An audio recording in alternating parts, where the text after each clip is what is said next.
Thank you, Aline, for this very interesting, inspiring talk. Thank you. Now we have, as usual, the first part of the discussion, which is the official one, so to say, which is being recorded. But after that, as usual, we have the unofficial with wine and the ones which is not being recorded. So, first questions for the first part. Who wants to start? Wolfgang. All right, so I have a few comments on your CIDOC modeling, but I won't say anything now. Let's do this in the wine part. I do have a question about, you said that status and identity are relational concepts for you. Can you expound on that? Yeah, so I think the idea that I had that network analysis would be a good tool for burial analysis actually started with the ideas of Binford and others of this, that a grave makes up a social persona and is kind of a representative for the status that the person had while living. So that the grave is basically a conscious collection of objects, that not random things that you give into the grave, but that they each have meaning, and also in kind of a semiotic sense. This is one of the bases, and I think that to ascribe status to something, you have to have some kind of understanding and some kind of compromise in a community. So if, like for example, cars, if not every one of us would be of the opinion that a car is a status symbol, then it wouldn't be one. And there are many countries where it's not. Yeah? So this is one part, and the other part is identity, which I also think that identity, especially group identities, form in relation to others. So be it that you distinguish yourself from others and therefore you form a group identity, or that you compare yourself to others, or that you work together with others. So it's always a relation which is at the basis. Actually, a couple of weeks ago, I worked on another network analysis project, which is not archaeological, but it was dealing with conflict. And Georg Simmel, which is one of the fathers of sociology and network analysis, describes conflict as also as interaction. And I think the opposite of conflict is maybe group building and identity building. So this would lead, or this would follow, that it's also done in interaction with others. So basically, my idea is that you can't build up status or identity if you're just one person. So it has to be through relationships. I hope that answers the question. Other questions? So I skip in with this question. Primarily, your database is published graves, yes. reports and publications about excavations. How do you deal with a terminology? So I mean, to label and give the same attributes to the same stuff. So how coherent and homogeneous is the material you get from all the publications? How much effort do you have to harmonize that? To make, like doing queries about material or about types or whatever, you need to have common sets of terms and understanding. And how difficult is that from the material, from the publications you read, and your work you do, and maybe using external thesauri and ontologies for the values and the types? Yeah, that was actually the first part of my PhD, which I have also just finished last year, or I hope I have finished it, where I basically went through every grave and looked at every object. So this PhD project is actually what sociologists would call more of a qualitative approach than a quantitative approach, because I looked at every grave and then analyzed the typology and corrected it sometimes. But fortunately, since I'm mostly dealing with metal objects, and the typologies for metal objects have been done very early on, most of the objects were classified correctly, actually. And also you have the PBF publications, the prehistoric bronze finds. So they also have again done research on all the old publications and the graves that have been published in the 19th century. So there was not that much of a problem. There is the problem, though, that some of these objects are not, they are lost. Yeah? So there are some objects where we just have one sentence in some magazine from the 19th century, and then it says there was a sword and it looked a little bit like this. And obviously these types of finds are a little bit harder to classify, but that is also one of the reasons why I kept these why I introduced these kind of object types, which are very broad in their scope. So it's basically just sword. And this is actually also one of the points where I want to see if I can, become, or if the analysis can become more fine-grained. But I'm not quite sure yet how to do that, because, well, if you take typological information and introduce that into the network analysis, then not every object or not every type of object has the same levels of typology. Like with swords, it's very detailed. You have like the type, and then you have variants, and then you have types again or something like that. And with something else, it might be just, it's a stone and that's it. So I'm thinking about that. But there was a lot of just looking at objects and comparing them and stuff like that. Yeah.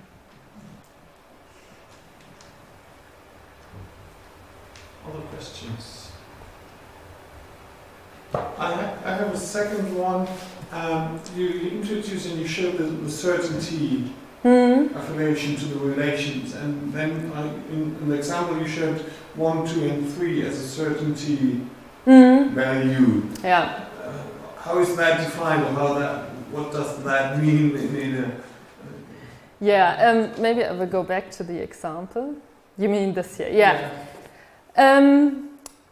Okay, so obviously this whole infrastructure, if you can call it that, like this workflow, this environment, is still in its very early stages, because right now it's used only by me. But if you would make it operational, then you would have to use some kind of backend where you would have some kind of drop down or something like that, and previously defined types of certainty. So right now I have a Word file, which is my documentation, where I have written down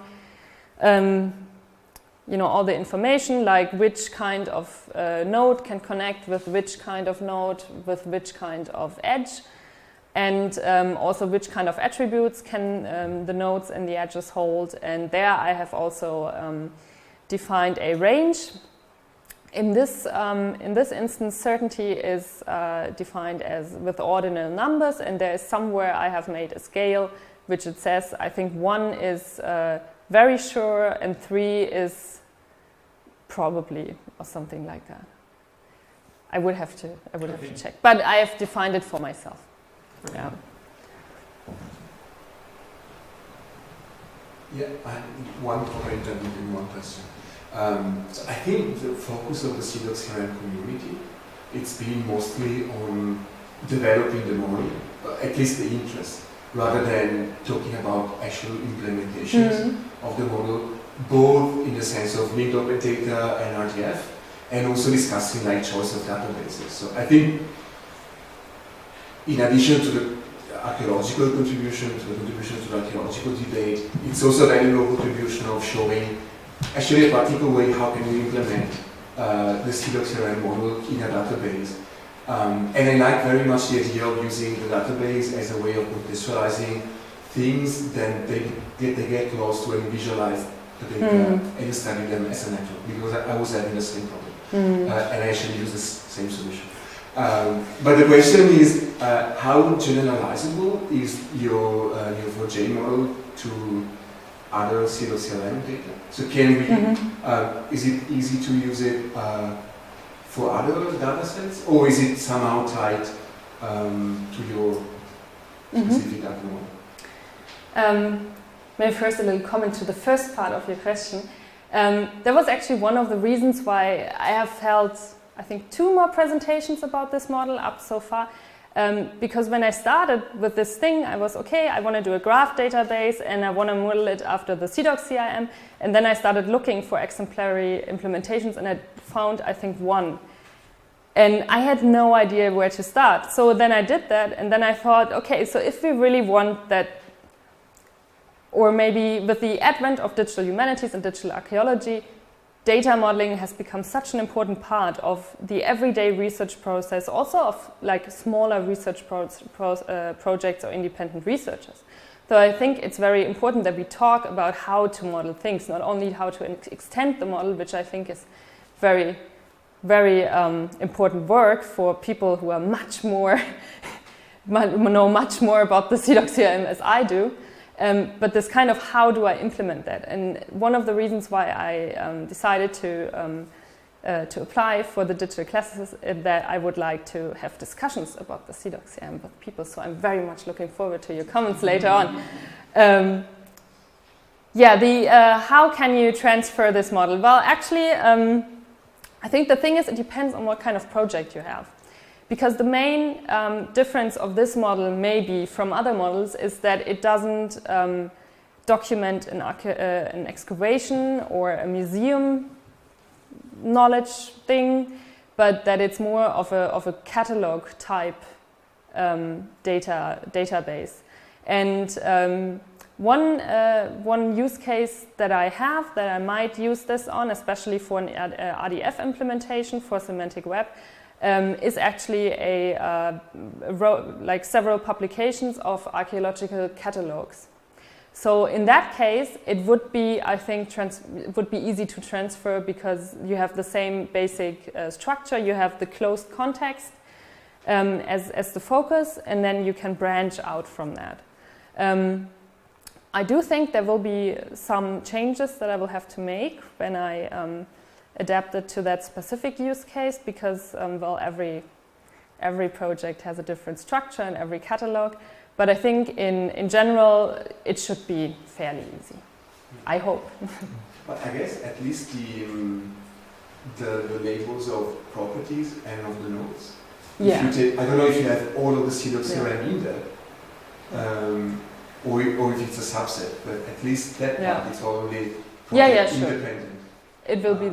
As soon as you think that, or as soon as you say that, okay, E19 physical object is a closed context type of thing, then, well, you know, you can apply that to every other situation. And you generate the RDF?